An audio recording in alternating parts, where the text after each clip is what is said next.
Je vais y être. On parle des monstres de l'ombre, entre autres le fameux Bigfoot, les Mothman, le Mothman, le Chupacabra, puis les Mibs. C'est quoi ça, les Mibs?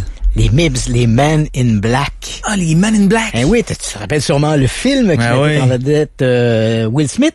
Exact. Donc, les Men in Black, c'est assez étonnant comme histoire parce que les Men in Black, ils apparaissent dans les années 60 et au départ, ils vont comme se muer. Hein. Au début, on croit que ce sont la façon dont les gens les décrivent, on a l'impression que ce sont des agents à la solde du gouvernement qui sont là pour étouffer les témoignages. Donc, ils rencontrent des témoins, saisissent souvent des documents, des photographies, des enregistrements et va inciter ou voire dans certains cas même menacer les gens qui ont été témoins, qui pourraient leur arriver des choses malheureuses s'ils témoignent devant le public ou ils racontent ce qu'ils ont vu.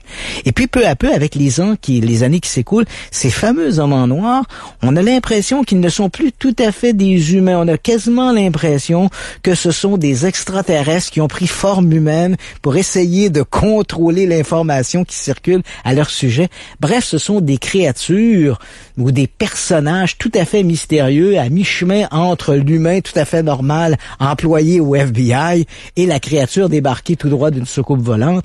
Et ils font partie donc de cette faune, de ces créatures de l'ombre. Et on va consacrer un chapitre à un gros volet à ces hommes en noir. Et cette conférence-là, c'est à Montréal, c'est le 30 mai. Oui. À christianpage.ca. En passant, demain, Christian est assez gentil pour le mentionner à la radio, fait une conférence gratuite à la salle Sylvain Lelièvre qui est au cégep de Limoilou. Ça se déroule à 19h15. Si vous avez rien à faire demain, là, allez faire un tour là. Vous allez être gâtés, mes amis. Christian Page va être là. C'est tout à fait gratuit. Absolument. C'est pas le fun, ça? Ah, ça, c'est le fun. Il y en a pas beaucoup des trucs gratuits aujourd'hui. Fait que soulignons celui-là. Exact. Bon, dans ton livre, tu fais peur à Véro. Okay. Tu parles de l'exorcisme d'Annelies Michel. Je vais faire entendre l'extrait tout de suite parce que je l'ai teasé un peu. Simplement pour vous décrire là, la façon dont un non-initié peut le décrire. C'est qu'on voit un prêtre qui est devant un lit et il récite des paroles dont je ne connais pas nécessairement les propos. Je parle pas cette langue-là. Mais il y a une femme qui est couchée sur un lit et qui semble vraiment pas bien aller, là. Et ensuite, après ces fameuses paroles-là, elle brise cette dame-là qui était couchée et quitte la pièce. Mais c'est filmé. On voit la femme patienter pendant quelques secondes et tout d'un coup, il y a une voix d'outre-tombe qui sort. C'est vraiment une voix qui on a l'impression que ça vient d'elle, là, parce que c'est sa bouche à elle qui bouge. Allez voir ça sur YouTube, vous allez halluciner. Mais je vais vous le faire entendre à la radio. Montez le son.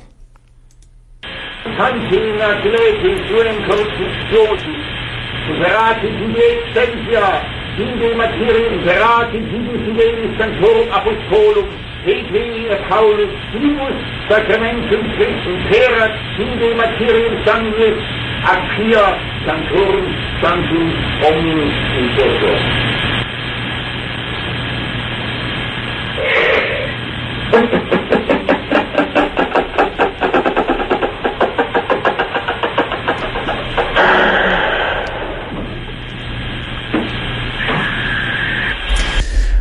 Véro, tu files-tu? J'aime pas bien ça, ces affaires-là. Est-ce que je t'aurais demandé une traduction simultanée? Ouais. Qu'est-ce que le prêtre dit? En fait, le prêtre, en fait, c'est une histoire qui est tout à fait extraordinaire. Et il faut se rappeler que je pense que tous les auditeurs ont sûrement vu le film L'Exorciste. Oui. Or, le film L'Exorciste, on a appris, à l'époque, c'était pas la mode de dire ce film est basé sur une histoire vraie. Aujourd'hui, c'est devenu presque une signature. Je pense que presque tous les films qui sortent maintenant, qui sont consacrés au paranormal, ont un peu cette notion basée sur une histoire vraie. Même si parfois, entre l'histoire vraie et la version cinématographique, il y a un monde entre les deux, c'est devenu quand même une sorte d'élément, d'une valeur ajoutée de dire cette histoire-là est basée sur un événement réel. Dans le cas de L'Exorciste, ce fameux film est sorti en 1973. Il est sorti le 26 décembre 1973. Alors, tu peux t'imaginer l'impact culturel que ça représente. Remettons-nous dans le contexte. On est dans les années 70. On est le 26 décembre. Donc, dans les chaumières, on chante des cantiques de Noël. On a des petits Jésus, la crèche et le Saint-Joseph. Et soudainement, au cinéma, on a l'ennemi juré du bien, le diable qui est présenté sous toutes ses coutures.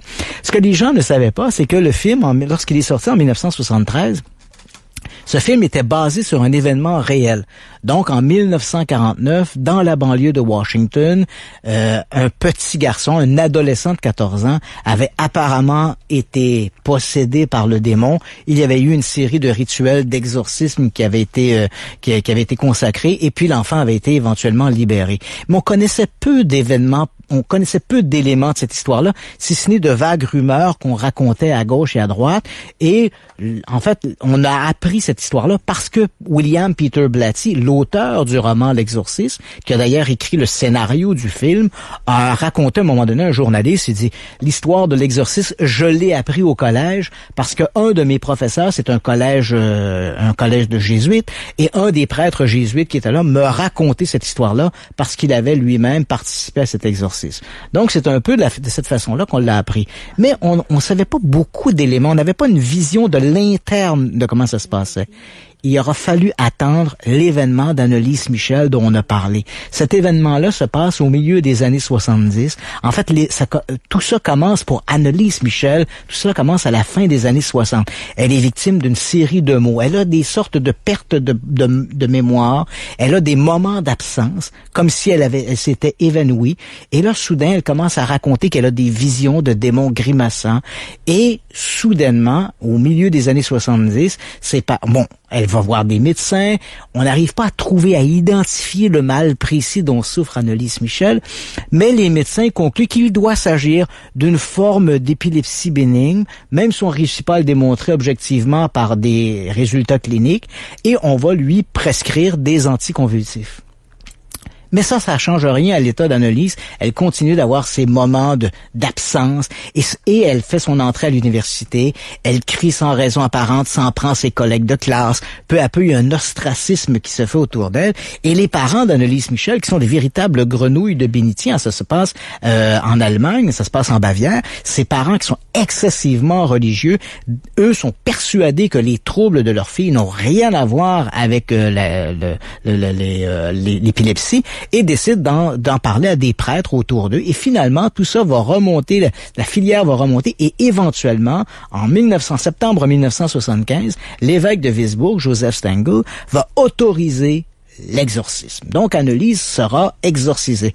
Il faudra plus de 70 séances d'exorcisme qui vont avoir lieu de septembre 1975 à juin 1976. Et en juin 1976, malheureusement, Annelise Michel va décéder. Et durant cette période, donc durant ces plus de 6 mois de possession, elle bondit, elle est attachée sur son lit parce que ses convulsions sont tellement violentes qu'on craint qu'elle se blesse. Elle bondit parfois de son lit, les membres raides, catatoniques. Elle urine sur les prêtres, elle a un langage ordurier, crache également sur les prêtres, elle refuse de s'alimenter, ses parents la surprennent même à manger des araignées, par exemple. Et peut-être que, d'ailleurs, ce que je raconte, peut-être des gens se disent « il me semble, j'ai vu ça au cinéma ». Effectivement, il y a quelques années, je crois que c'était 2007-2008 à peu près, on a fait un film qui s'appelle « L'exorcisme Émilie Rose, pardon. Émilie Rose, donc, ouais. L'exorcisme d'Émilie Rose. Et l'exorcisme d'Émilie Rose est basé sur l'exorcisme d'Annelise Michel. Et Annelise, donc, va décéder en 1976. Et parce que elle est décédée, il va y avoir procès. Les autorités judiciaires vont être informées des circonstances un peu mystérieuses du décès d'Annelise, et il va y avoir les parents ainsi que les prêtres exorcistes seront accusés de négligence criminelle, et il va y avoir un procès. Et c'est grâce à ce procès, donc, qu'on va découvrir toutes les coulisses de l'exorcisme telles qu'on les avait pas imaginées. Là, personne n'imaginait ça comme ça. Donc, on sait tout le rituel qui a été tenu, comment le rituel s'est passé, les plus de 70 séances d'exorcisme qui auront été enregistrées sur plus de 43 cassettes. Les prêtres ont documenté Donc, ça. ils ont documenté ce qui s'est passé, et évidemment, on comprend bien que ces documents-là n'auraient jamais été publiés, n'auraient jamais été accessibles aux journalistes s'il n'y avait pas eu ce procès pour négligence criminelle. L'affaire Annelise Michel est sans aucun doute le meilleur cas d'exorcisme, à tout le moins le mieux documenté, auquel la presse a eu accès aux informations à cause justement de ce procès. C'est une affaire exceptionnelle. Je suis allé en Allemagne, j'ai visité Klingenburg-on-Heim, petit village où Annelies Michel est décédée. Et c'est assez amusant parce que, écoute, quand j'étais là-bas, j'y étais avec un ami qui, lui, parlait l'allemand. Et dès qu'on évoquait le nom d'Annelies Michel dans le village, si les gens avaient eu des mitraillettes à la place des yeux, on aurait été foudroyés. À ce point-là, on tente de l'oublier, quoi? C'est pas qu'on tente de l'oublier, mais on a l'impression que cette histoire d'exorcisme qui a entraîné le décès de cette jeune femme, Annelies était âgée de 22 ans au moment de son décès, c'est quelque chose qui a stigmatisé la communauté de Klingenburg-on-Heim. Et c'est assez amusant parce que la maison des Michel était toujours existante. Là, quand j'y suis allé, la mère d'Annelies était d'ailleurs toujours vivante. Je l'ai croisée dans la rue, elle a refusé de me parler. Ah oui. Le père était décédé, elle vivait seule dans cette maison, là où a eu lieu l'exorcisme. C'était cette même maison où 30 ans plus tôt, il y avait eu cet exorcisme. Ça avait eu lieu et c'était assez amusant parce que la maison est construite tout près du cimetière. Donc, de la chambre où l'exorcisme a eu lieu, on peut voir la tombe d'Annelies dans le cimetière et elle est continuellement fleurie. Donc, des gens vont porter... Il y a une sorte de dévotion qui se fait en silence autour de la personnalité d'Annelies. Donc, on va porter des fleurs, les gens se recueillent sur sa tombe, mais en parler ouvertement. Et le fait également que Klingenburg-on-Heim se soit retrouvé dans la presse internationale pour une histoire aussi sordide, et pour certains même, c'était pratiquement un bond dans le Moyen-Âge, parce que bon, les histoires d'exorcisme, des rituels comme cela, c'est un petit peu étonnant. C'est une expérience qui est assez bouleversante. Mais c'est une histoire qui est tout à fait fascinante et pour lesquelles il y a encore beaucoup d'éléments qui restent incompréhensibles. Dans un premier temps, dans le cas d'Annelies, faut pas se le cacher, quand on regarde l'ensemble des symptômes qu'elle présentait, il n'y a aucune pathologie bien documentée en médecine qui permet d'expliquer ce dont souffrait Annelies Michel. Même pas la schizophrénie à son paroxysme. C'est assez amusant parce que tu mentionnes ça. Tu sais, en psychiatrie ou en psychologie, pour poser des diagnostics cliniques, un psychiatre va poser des diagnostics cliniques, il va utiliser un ouvrage qui s'appelle le DSM, hein, c'est le manuel des statistiques statistiques et des symptômes des maladies mentales. Et dans le DSM, ça se présente un peu de la façon suivante. On a d'abord un registre de l'ensemble des maladies et ces maladies-là sont expliquées avec les symptômes qui leur sont associés. Et pour faire une histoire simple, pour rendre ça assez facile pour les auditeurs qui nous écoutent, si par exemple on présente la schizophrénie, il y aura les 10 symptômes, 10, 20 symptômes, peu importe, qui accompagnent la schizophrénie. Et si tu souffres par exemple de 50% de ces symptômes-là, tu seras diagnostiqué comme étant schizophrène. Donc tu vois un peu comment que ça fonctionne. Or, dans le cas d'Annelies Michel, quand on regarde ce DSM, hein, cette bible des maladies psychologiques et psychiatriques, quand on regarde ce DSM, on peut dire qu'Annelies Michel souffrait d'un petit peu de névrose. Elle souffrait également d'un peu de paranoïa, d'un petit peu de schizophrénie, d'un petit peu du mal de Gilles de la Tourette, mais jamais su de manière assez marquée pour être diagnostiqué comme étant ou schizophrène, ou névrosé, ou paranoïaque. Et ce genre de maladie multimots, regroupant ces symptômes très précis, n'existe pas en maladie, en médecine clinique. Donc, on ne sait pas trop de quoi souffrait Annelies Michel et également son épilepsie sur lesquelles les médecins ont beaucoup évoqué durant le procès, ont beaucoup parlé. Cette épilepsie n'a jamais été prouvée de manière clinique non plus. Donc, qu'est-ce qui fait qu'Annelies Michel avait ces comportements bizarres? Ce n'est pas à la science de se prononcer si le diable ou non existe.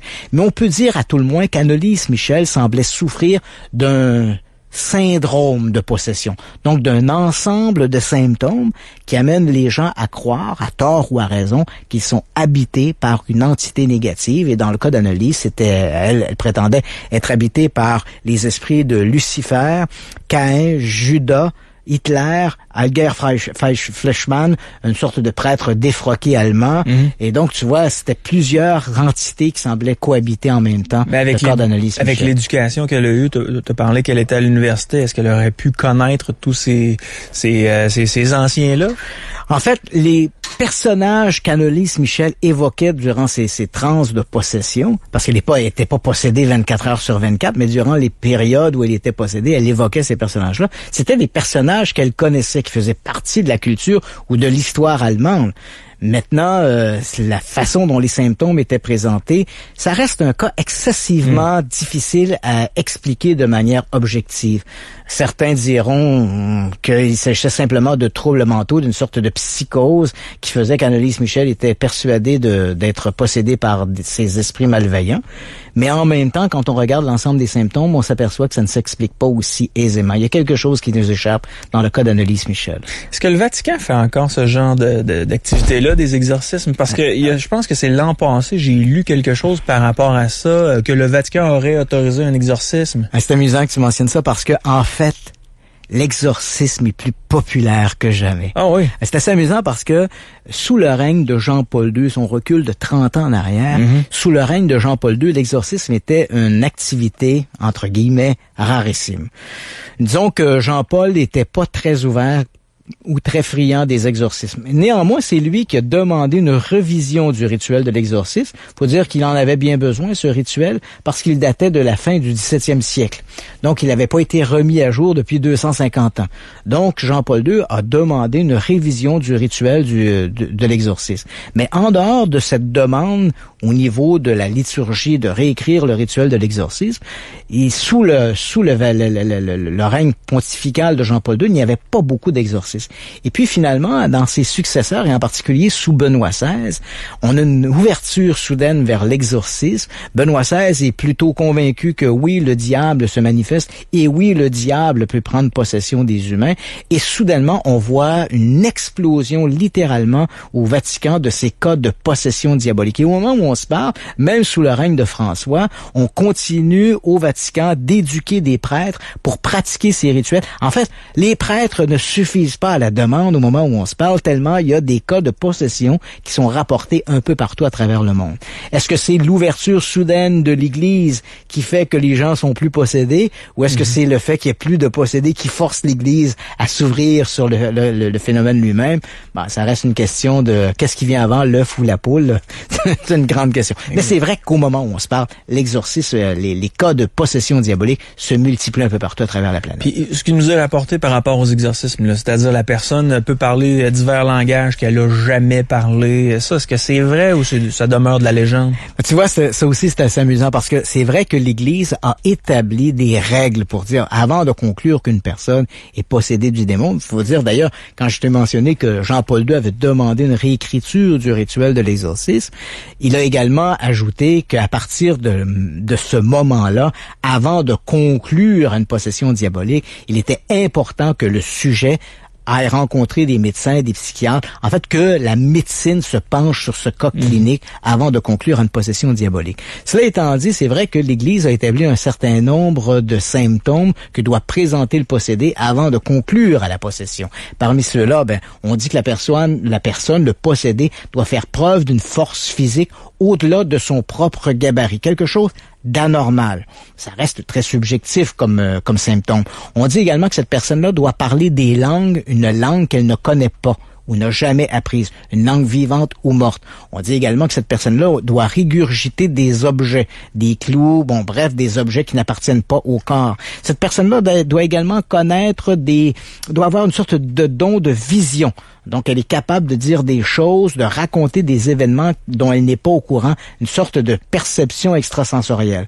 Le problème de ces symptômes-là, bien sûr, c'est qu'ils n'ont jamais été bien documentés dans les cas d'exorcisme. A-t-on jamais rencontré un seul possédé présentant l'ensemble de ces symptômes? Si oui, le Vatican n'en a jamais parlé.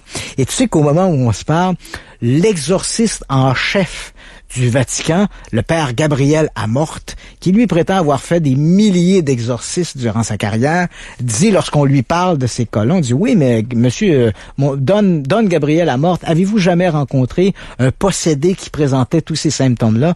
Et Gabriel Amorth dit, pourquoi attendre qu'il présente tous les symptômes? On doit se mettre de prendre le pas d'abord et dès que ça commence, procéder immédiatement à l'exorcisme. De toute façon, ça peut pas y faire de mal. Dit de même, c'est vrai. Donc tu vois, c'est un peu cette façon que Don Gabriel Amorth, qui est le prêtre, l'exorciste en chef du Vatican, aborde la question de la possession diabolique. Annelise Michel est décédée à 22 ans. Elle est décédée de quoi? Elle est décédée de malnutrition, en fait. Comme elle refusait de s'alimenter, elle est morte de malnutrition et de déshydratation. D'où la raison de lorsqu'il y a eu ce fameux procès, on a accusé les prêtres et la famille de négligence criminelle parce que et je pense que si effectivement les parents avaient appelé un médecin au chevet d'Annelise Michel, le médecin aurait demandé à ce que la jeune femme soit transférée dans un hôpital et malgré sa volonté de ne pas se nourrir, parce que c'est elle qui refusait de se nourrir, elle disait « Le diable ne veut pas que je mange » et c'est vrai que lorsqu'elle ingurgitait des aliments, elle vomissait, donc il y avait une carence là, qui devait être comblée.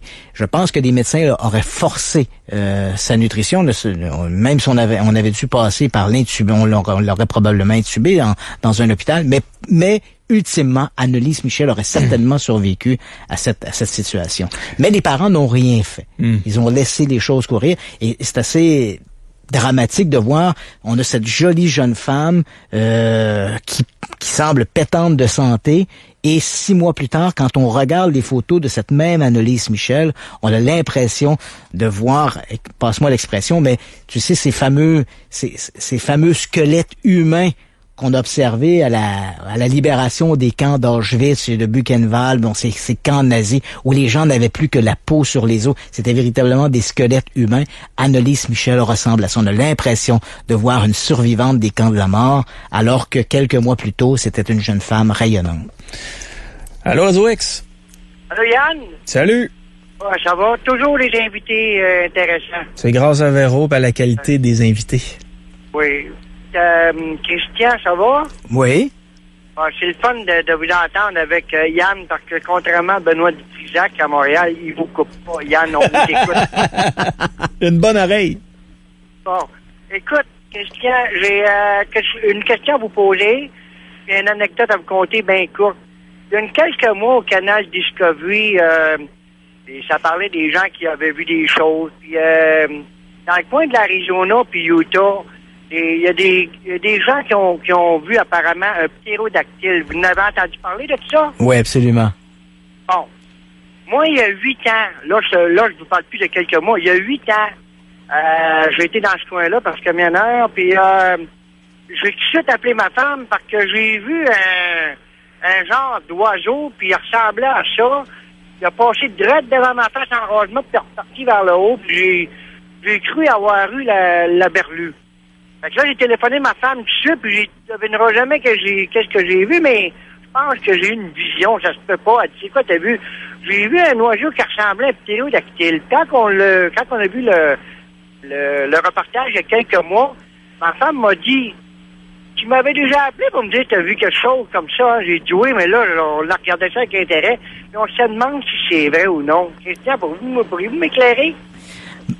En fait, c'est difficile est-ce que oui, c'est vrai ou non, c'est-à-dire qu'on a des témoignages. Mais c'est sûr qu'en science, on va toujours exiger la dépouille. On a un échantillon biologique qui peut prouver que l'animal existe.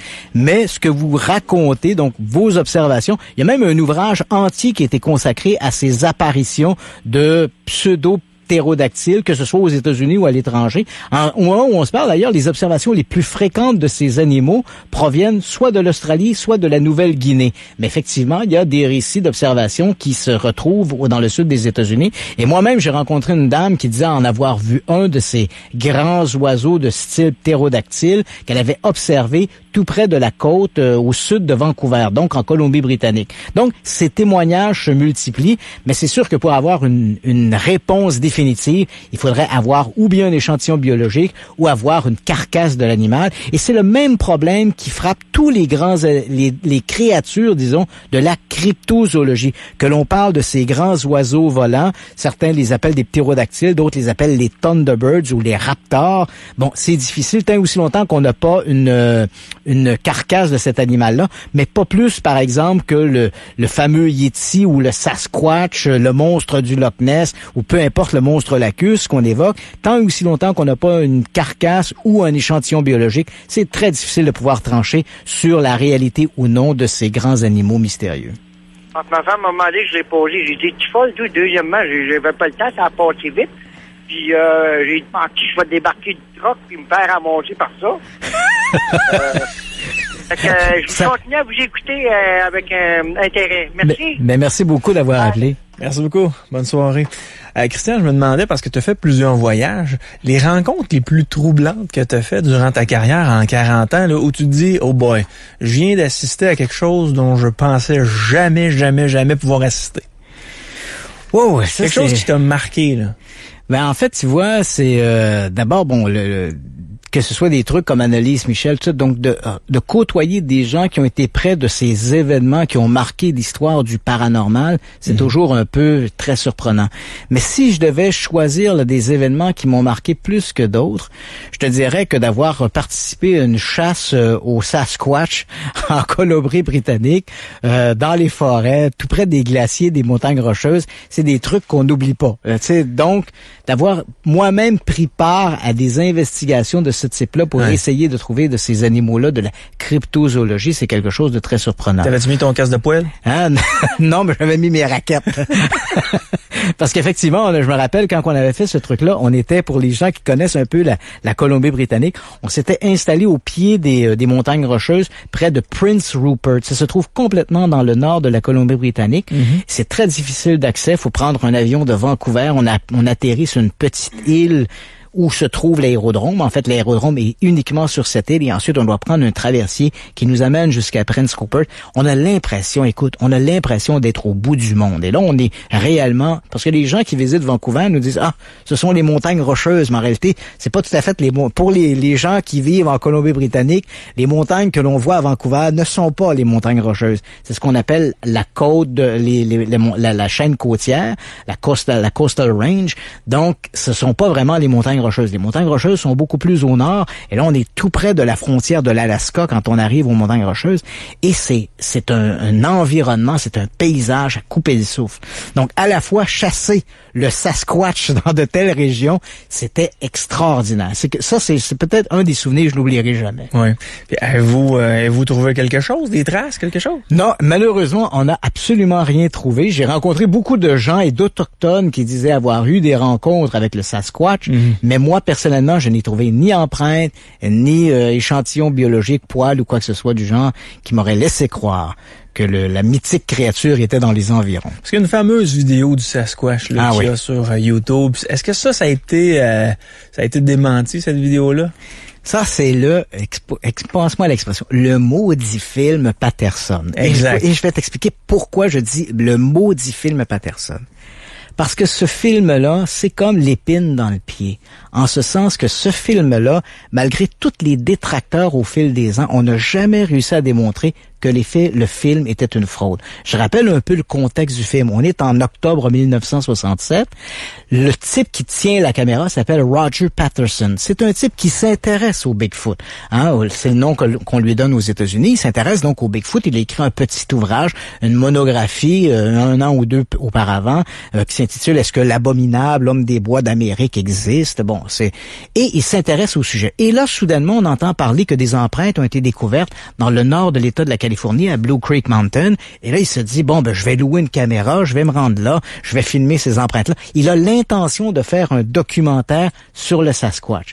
Là, ça a été une bonne décision dans son cas parce qu'il s'est rendu là. Il a engagé une connaissance. Je dirais pas un ami, mais il y avait une connaissance qui était un métis, qui était un spécialiste pour traquer des animaux en forêt. Ils l'engagent. Ils vont également amener avec eux des chevaux. Ils vont entreprendre de patrouiller tout le secteur à dos de cheval. Et voilà que le 20 octobre 1967, il est à peu près 12h30, il se trouve tout près d'un endroit, une rivière asséchée, qui s'appelle Bluff Creek, et voilà, ils vont voir cette créature. Le cheval de Patterson est né, il est désarçonné. Le temps de se relever, il voit la créature, saisit sa caméra. Les premières images tressautent parce que Patterson court en tenant sa caméra, l'objectif de sa caméra pointé vers la créature tout en filmant. Il trébuche, se relève et là va prendre une position plus ou moins statique et va réussir à filmer la créature pendant quelques secondes. On a un peu moins d'1 minute de film. Si ma mémoire est bonne, c'est 57 secondes de film que l'on a. Et je te dirais peut-être une demi-minute où on la voit bien, cette créature qui marche dans la forêt. Évidemment, on a crié au canular. Il faut dire que Patterson est décédé au début des années 70, quelques années après. Il n'a jamais admis qu'il s'agissait d'un canular.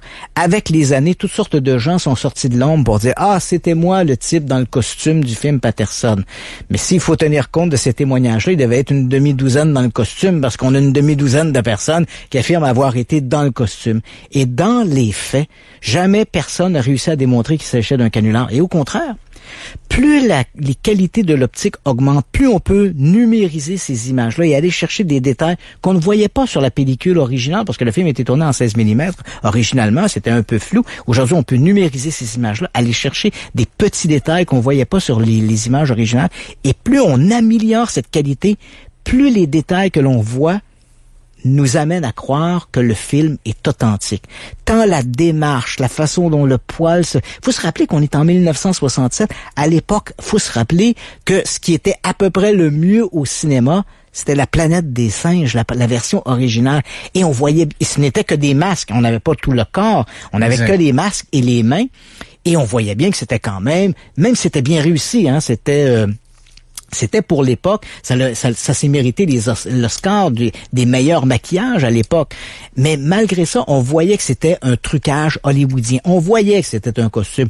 On voyait que c'était des masques. On voyait que le poil était simplement collé sur une fourrure. Pas dans le film Patterson. Donc, comment un individu sans aucune connaissance dans le domaine hollywoodien aurait-il réussi ce que même les experts d'Hollywood n'arrivaient pas à faire? Et c'est assez amusant parce qu'on a parlé de La planète des singes. À l'époque où le film Patterson a été tourné, on s'est tourné vers John Chambers, le type qui avait fait les trucages pour La planète des singes. Et on s'est dit, on va aller voir John Chambers parce que il y avait une rumeur qui disait que John Chambers était peut-être le type qui avait fait le costume du gars dans le film Patterson. Et on est allé voir John Chambers, on lui a posé la question. Chambers a regardé le film et il dit « Bon, je peux vous dire une chose, c'est pas moi qui ai fait ce costume-là, mais si vous trouvez le type qui l'a fait, présentez-le-moi parce que je vais l'engager. » Donc, il faut bien l'avouer, aujourd'hui, même si le film est agaçant, parce que même si on se dit, bon, ça n'a pas de bon sens, une créature comme le Sasquatch, ça peut pas exister, bon, pour mille et une raisons, on va essayer de discréditer l'existence du Bigfoot, et je comprends les gens qui soient sceptiques à l'existence, il faut quand même l'admettre. L'idée de imaginer que des créatures hominidées, une famille, une communauté d'animaux de ce type-là, d'une créature hominidée, pourrait exister et vivre dans les forêts du nord de la Californie et échapper finalement à la détection des hommes du 20e siècle alors qu'on est à peu près partout, c'est un petit peu aberrant. Et pourtant, faut pas se mettre la tête dans le sable. Le film Patterson, on n'arrive pas à l'expliquer objectivement. On a réellement l'impression, même si on tient mordicus à nous dire « Ah oui, c'est peut-être un canular », il faut encore le prouver. Et malheureusement, jusqu'à maintenant, on n'a pas réussi à faire cette démonstration-là. Le film Patterson-Gimlin, jusqu'à maintenant, résiste aux assauts du temps et aux critiques des sceptiques. On n'a jamais réussi à démontrer que c'est juste d'une fraude. J'imagine les gens qui sont allés sur YouTube pour voir ce fameux film-là, pendant que tu nous en parles. Ouais. Et c'est amusant parce que quand on regarde le film, vitement, comme ça, au premier coup d'œil, on a l'impression de voir un homme qui marche dans un costume. Ce qui est intéressant avec le film Patterson, c'est qu'il n'y a pas d'ambiguïté. C'est ou bien un homme dans un costume, ou c'est un Bigfoot. C'est pas un ours, c'est pas un chien, c'est pas un blaireau, c'est clair. Il n'y a pas de problème avec ça. C'est ou un homme dans un costume, ou c'est un véritable Sasquatch. Et quand on le regarde, on a l'impression de voir un homme qui marche avec une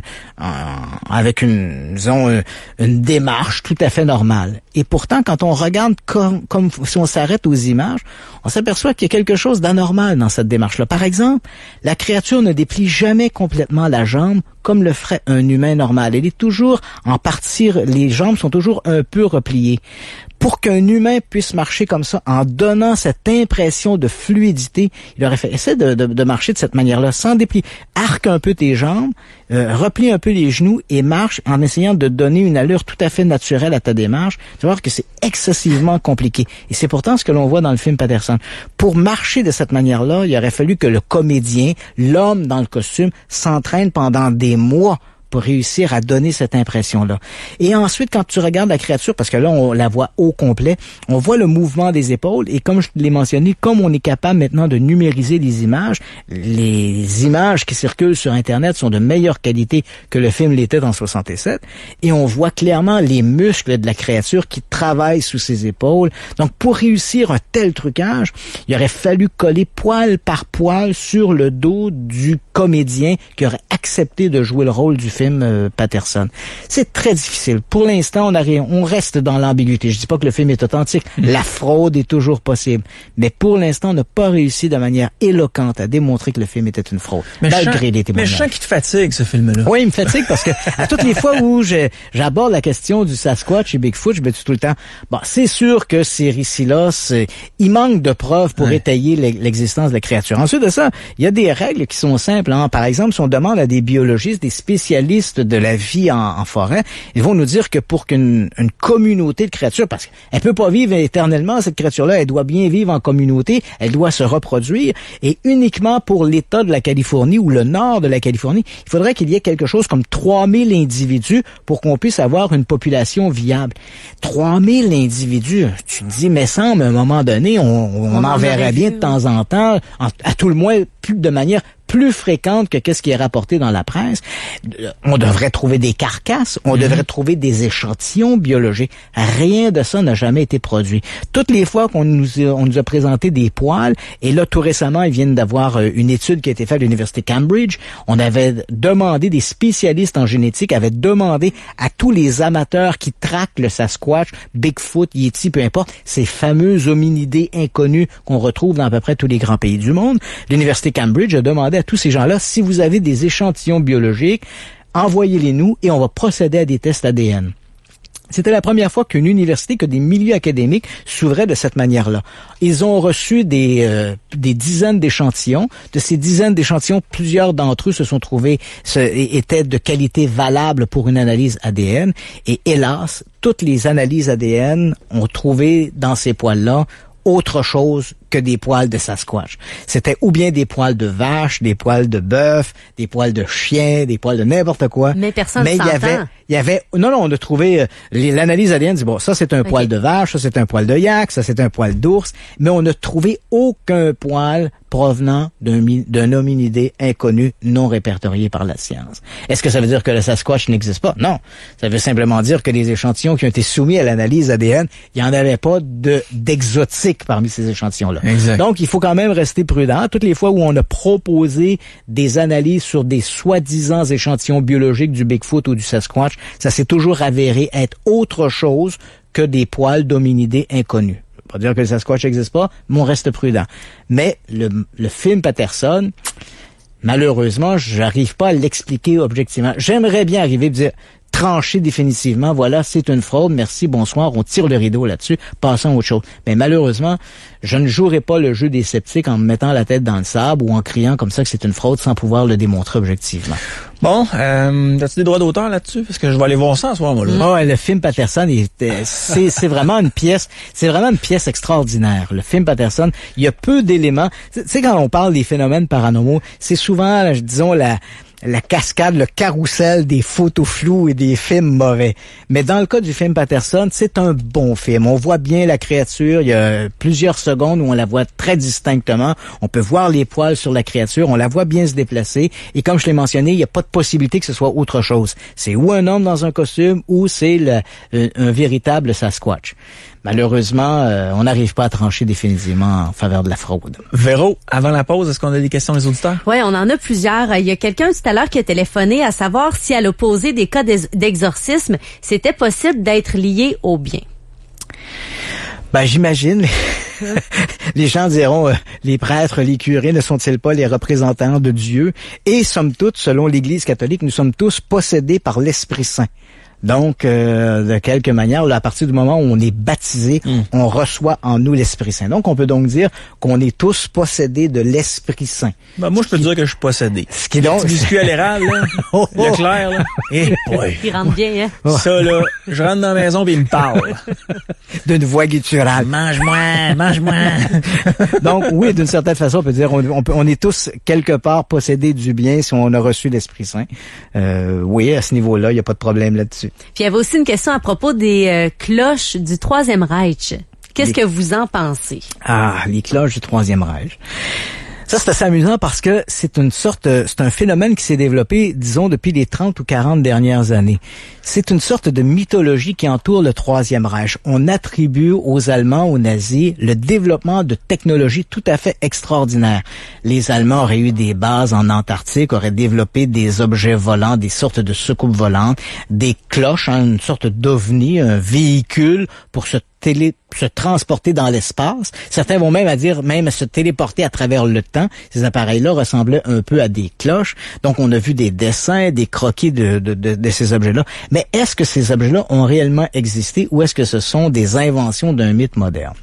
Moi, je te dirais, je suis pas un spécialiste de l'armement nazi, mais les quelques investigations que j'ai fait là-dessus, j'ai découvert en fait que tous ces documents-là, tous ces fameux plans de soucoupes, d'engins, de technologies exotiques qui auraient été développés par le Troisième Reich, ce sont tous des documents qui sont apparus dans les années 60 ou 70. Aucun de ces documents-là ne provient des véritables archives allemandes où les documents sont classés, répertoriés avec des numéros.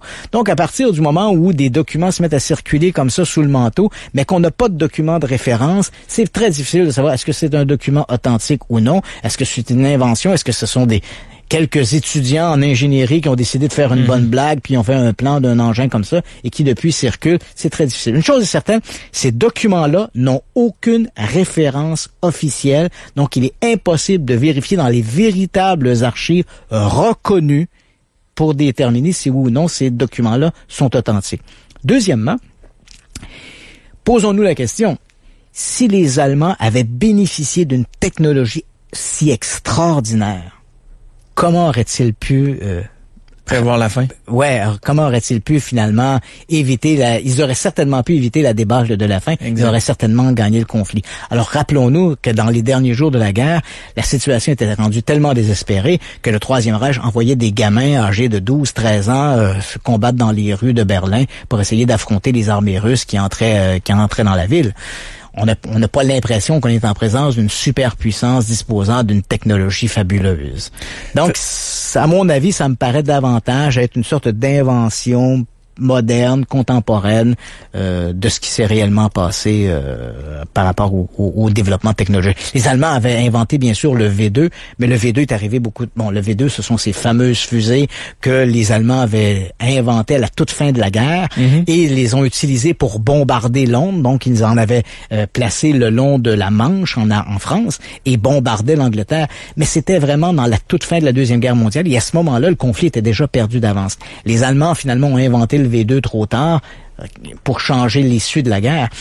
Et quand on regarde le V2, ça reste quand même une arme assez archaïque. C'était une fusée avec une chambre de combustion qu'on envoyait comme ça, un missile littéralement téléguidé sur l'Angleterre. Mais ça reste très archaïque par rapport à toute la mythologie qui entoure cette technologie fabuleuse que rapporte la littérature concernant les armes allemandes. J'ai le goût de t'achaler un peu, Christian Robert. Vas-y. Quelquefois, quand on va sur des sites un peu louches, là, on peut voir certains trucs qui nous laissent douter. Entre autres, les fameuses photos des Américains qui sont allés sur la Lune. OK. Où on dit, ben voyons donc, comment ça qu'on voit les étoiles aussi claires, comment ça qu'on voit le drapeau américain flotter au vent alors que sur la Lune, il n'y a pas de vent.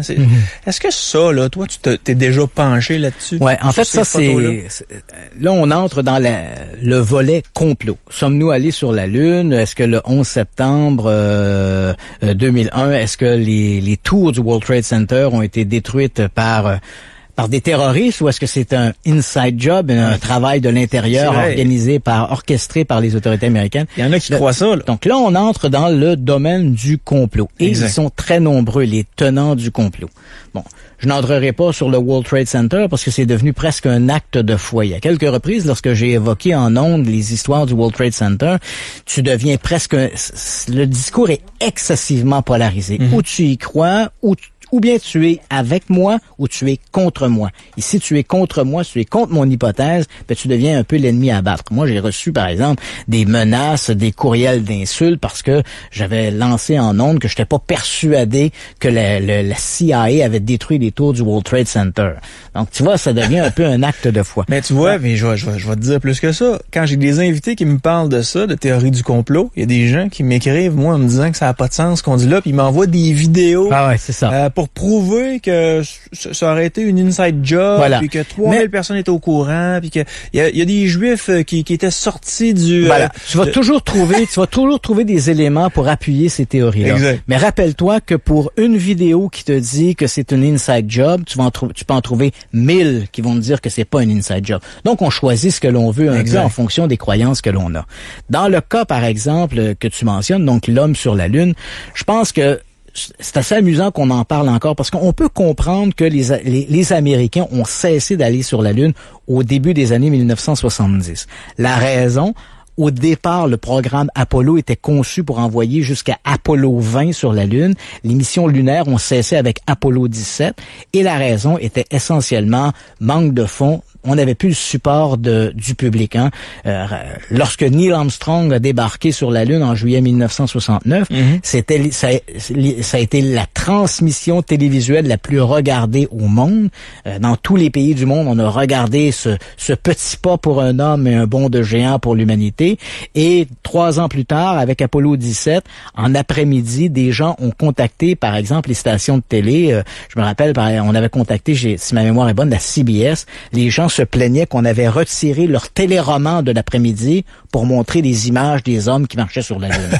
Donc, ça te montre à quel point on s'habitue rapidement à l'extraordinaire. 3 ans plus tôt, Armstrong débarquait sur la Lune. Exact. Et avec Apollo 17, les gens étaient un peu blasés de voir ces bibendums blanchâtres marcher comme ça dans la poussière lunaire.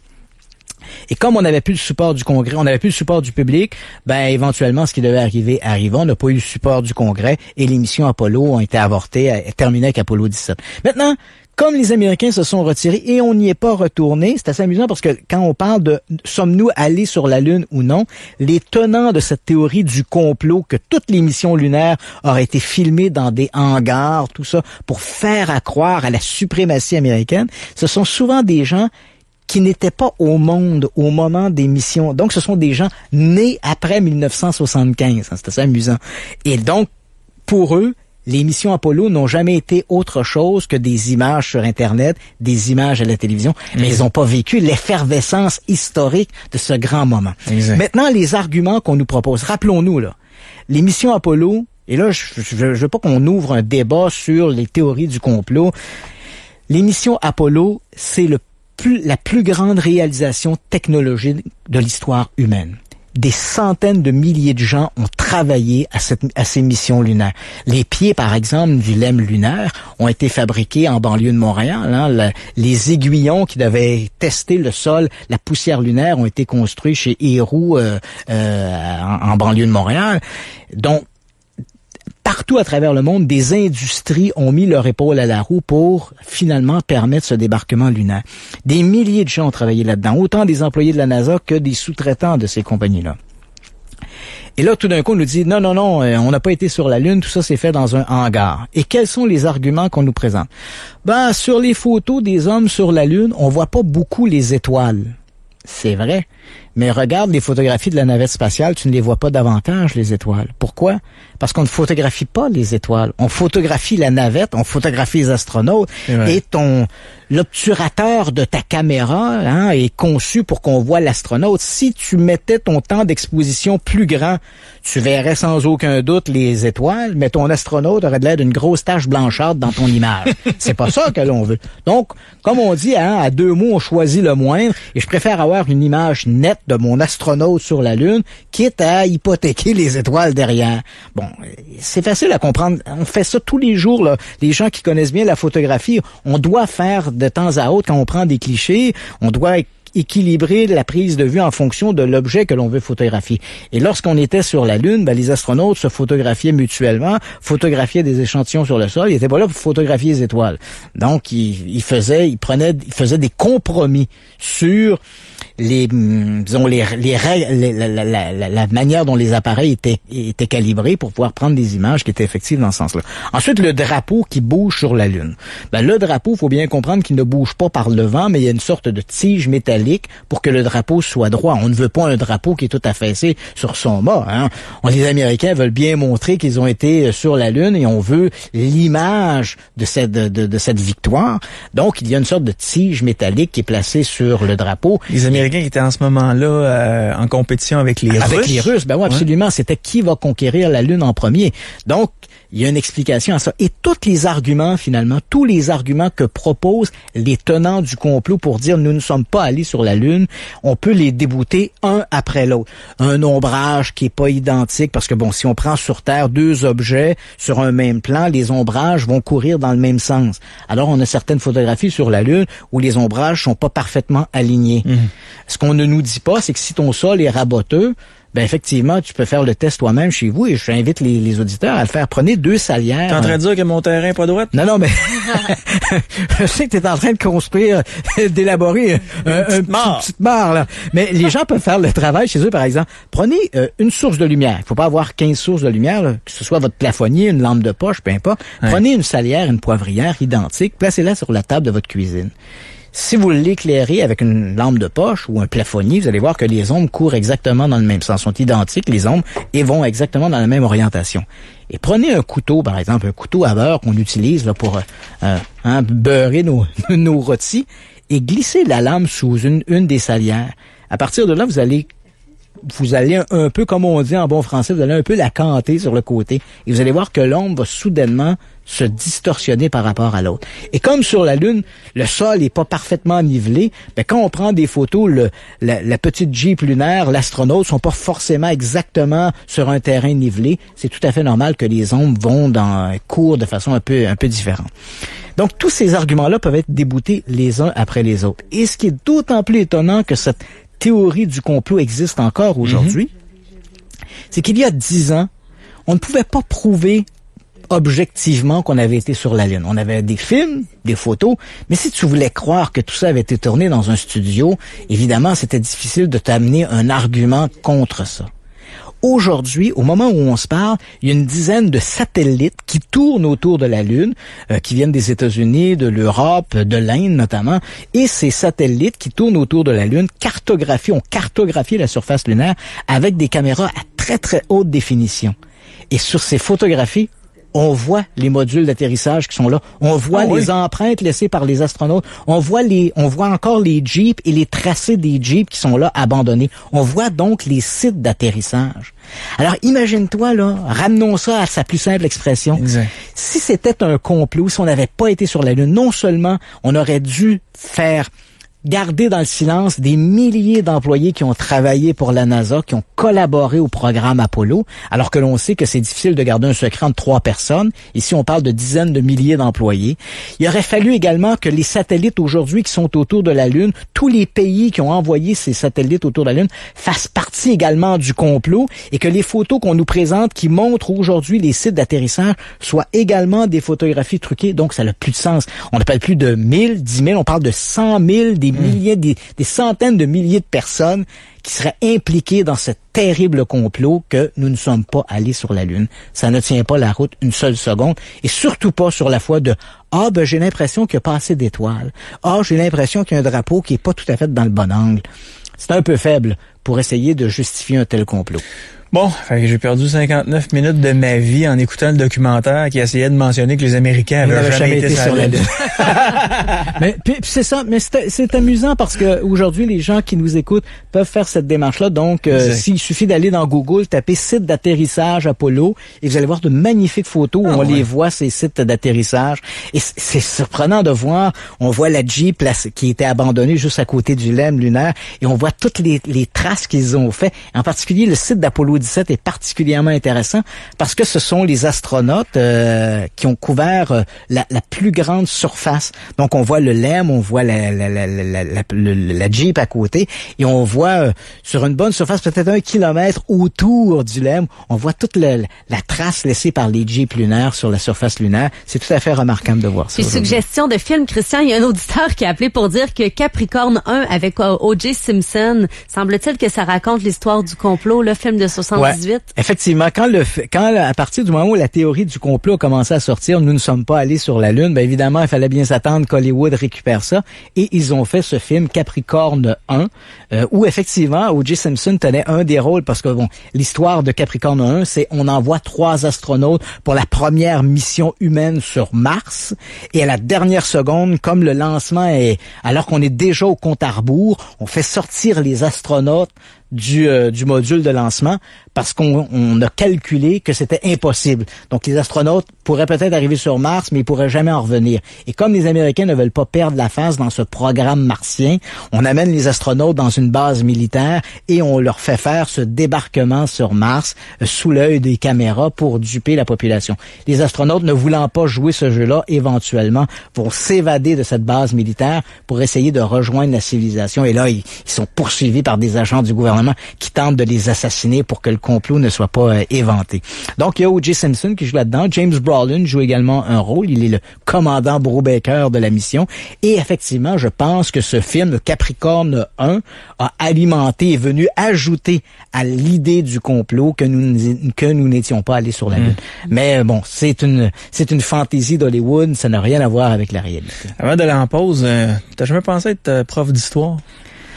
Avec la mémoire que t'as, là, t'aurais pu faire fortune, Christian. Ah, peut-être. La mémoire, les connaissances et le parler c'est aussi. Là, ouais, exactement. On va faire une courte pause. Je vous rappelle qu'on est avec Christian Herpage, qui est enquêteur du paranormal, journaliste, chroniqueur, auteur et conférencier. christianpage.ca pour avoir accès à ces 2 prochaines conférences qui sont le 23 et le 30 mai. Le 23 mai, on parle des ovnis, 70 ans de controverse. Ça se passe à Québec, à l'Université Laval.